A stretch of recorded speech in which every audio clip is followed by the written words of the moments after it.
Hey guys, welcome back to Our Mad Beach Life. So I'm here in beautiful Madeira Beach, Florida, and today I have a little bit of a different kind of video for you. So if you've been watching this channel, you've noticed that we've done a lot of videos on the upgrades to our boat that we've been doing. So on those videos, I do a voiceover usually to walk you through the upgrades that we've been doing.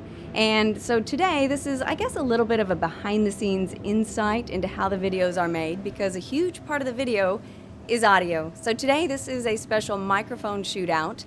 I have two very well-known shotgun microphones, well-known, well-used in the film and voiceover industry. I have the Sennheiser MKH416 shotgun and the RODE NTG3 shotgun. Both incredible microphones, but I really wanted to do a test on these today. And first, a big shout out to Guitar Center, Clearwater, Florida, for helping me to make this happen, because they were an amazing staff. I drove out there, I told them what I wanted to do, and they were incredible to help me make this possible. So big thank you, Guitar Center, Clearwater, Florida. If you're in the area, definitely go by. But big thank you for them for helping me to make this happen.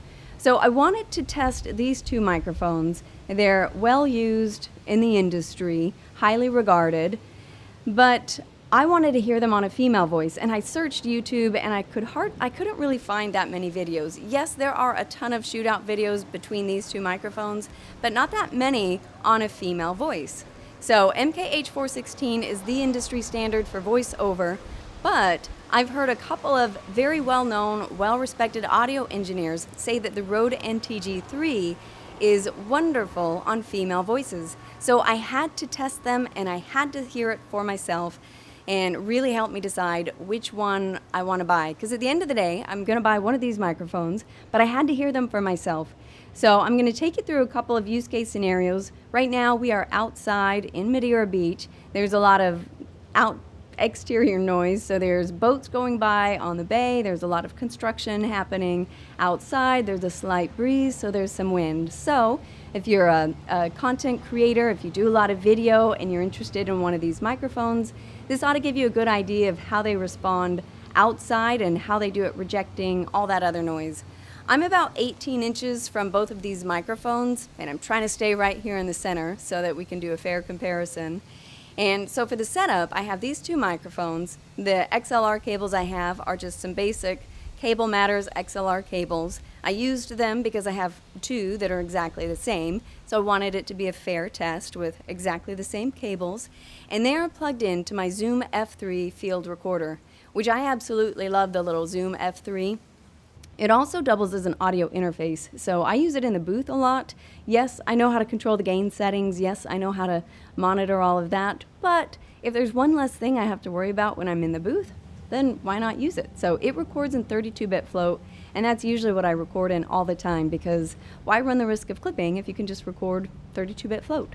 So today we're going to do a little bit, you're hearing the microphones outside. We're going to go back inside, and I'm going to show you some audio tests. We'll kind of do some talking in my office, which is where I do some podcasting, kind of a good interview setup as well. And then we'll go into the booth, and so you can really hear these side by side in that controlled booth setting. So kind of a different take for today's Mad Beach Live video, but a little bit about the inside workings of how I do these videos, how I put them together. Audio is a huge part of that, so it's very fun for me to create these videos and share a little bit of what we do here in Madeira Beach. This is a big part of what I do in Mad Beach. So again, thank you to Guitar Center, Clearwater, Florida, for making this happen. And now we're going to go inside and we'll continue to listen to these microphones, and you can hear it for yourself how much of a difference there is between these two microphones, and if it's going to help you make a decision if you're looking at these two things as well.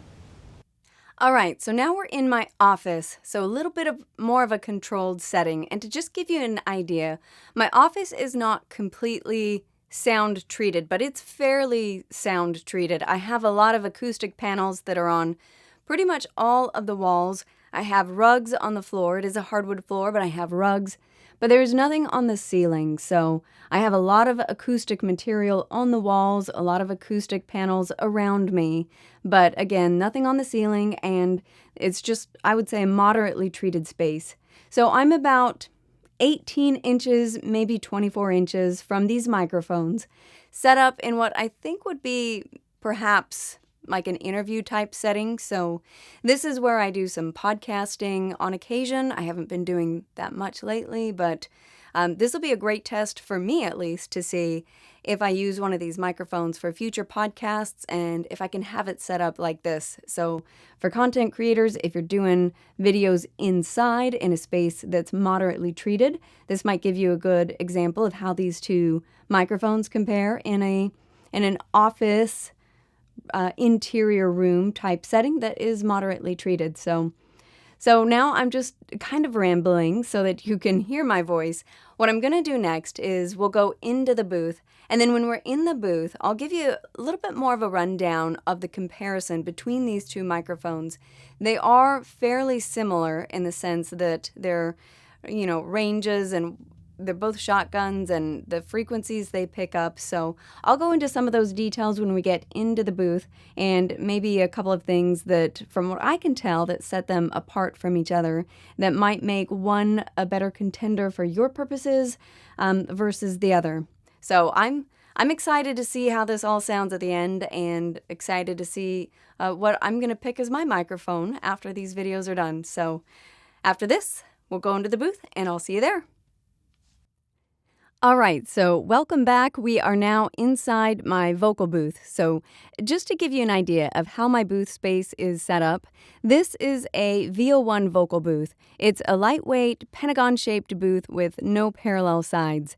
And I've slightly modified it so that the back wall behind me is a GIK Acoustics 244 bass trap, and I have another one of those on the ceiling.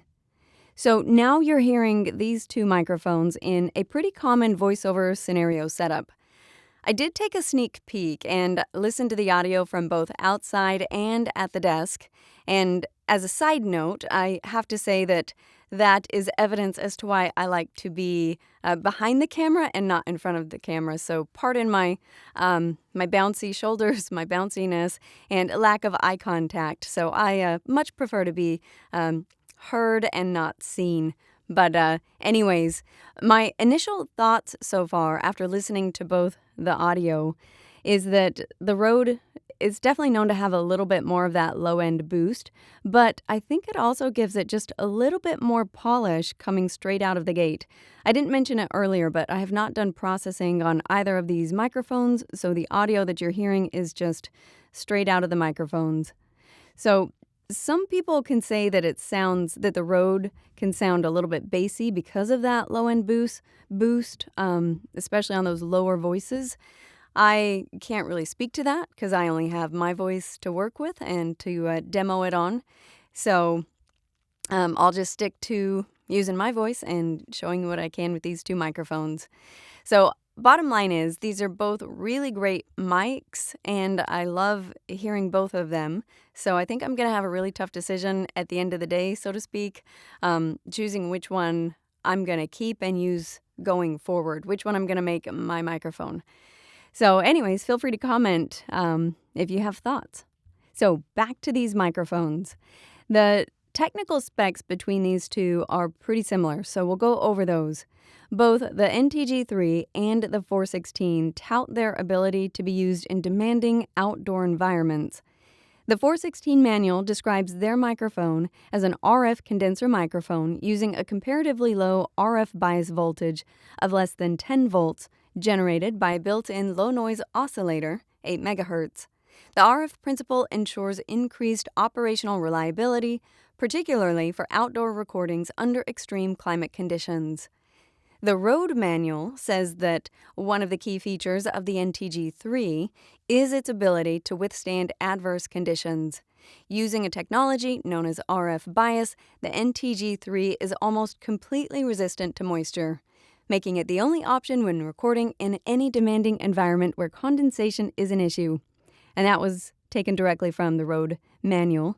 So I'll let you choose which one might suit your scenario, but both of those, I'm not sure if they're talking about the same thing. I'm not sure if they each said the same thing slightly differently, or if there is in fact a difference between the RODE RF bias versus the 416 RF condenser. I'm not sure if the phrasing matters, but that's what I know about them.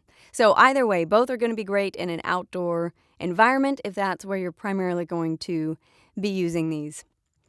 That aside, as you've already heard, the RODE does have more bass in the sound compared to the 416.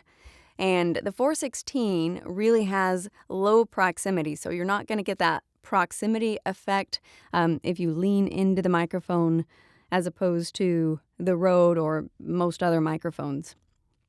Some people do think that the bass is too much on the RODE. I think it might depend on both your voice and the environment that you're using it in, but a lot of people prefer the warmth that it does add. I think I'm leaning towards that. I think I like that warmth that it does add. We'll see at the end of the day what I choose. But some other comparisons. The pickup pattern of the NTG3 is slightly wider than a traditional shotgun pickup pattern and therefore more directionally forgiving. The 416 has a supercardioid pickup pattern at the low and medium frequencies, whereas at higher frequencies there is a transition to a low bar characteristic. Both have a frequency response of 40 to 20,000 hertz and an A-weighted equivalent noise level of 13 decibels. Though I will say, when listening to the room tone of both microphones, the RODE seems less perceptible, so it seems just a little bit quieter to the ears. However, both are quiet. Both are approximately the same size and weight, with the 416 weighing 175 grams and measuring 19 by 250 millimeters, and the RODE weighing 163 grams and measuring 19 by 255 millimeters.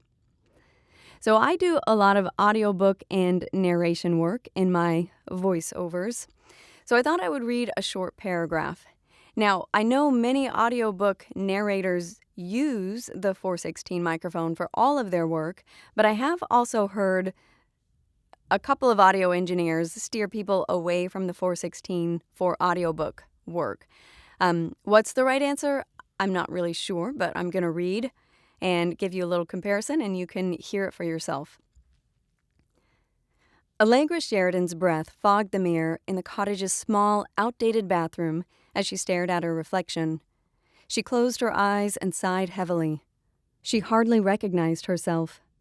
3 days earlier, she'd been in her own huge bathroom, sunlight streaming through the big windows over her jetted soaking tub. She'd stepped out of the oversized walk-in shower and wrapped herself in a thick terry cloth robe, twisting a towel around her waist-length red hair before padding to her makeup table in its alcove with the triple mirrors.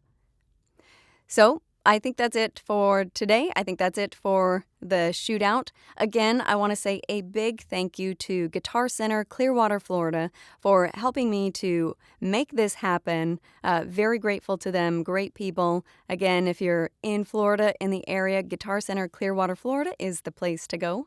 So I hope you really enjoyed this if you're debating between these two microphones, especially if you're a female content creator, female voice artist. Hopefully this was helpful. I think it's going to be hugely beneficial to myself, so that's great for me. But I hope others of you out there have found it helpful as well. So now the tough decision to decide which one of these microphones is the right one for me. Thanks for watching, and I'll see you guys next time.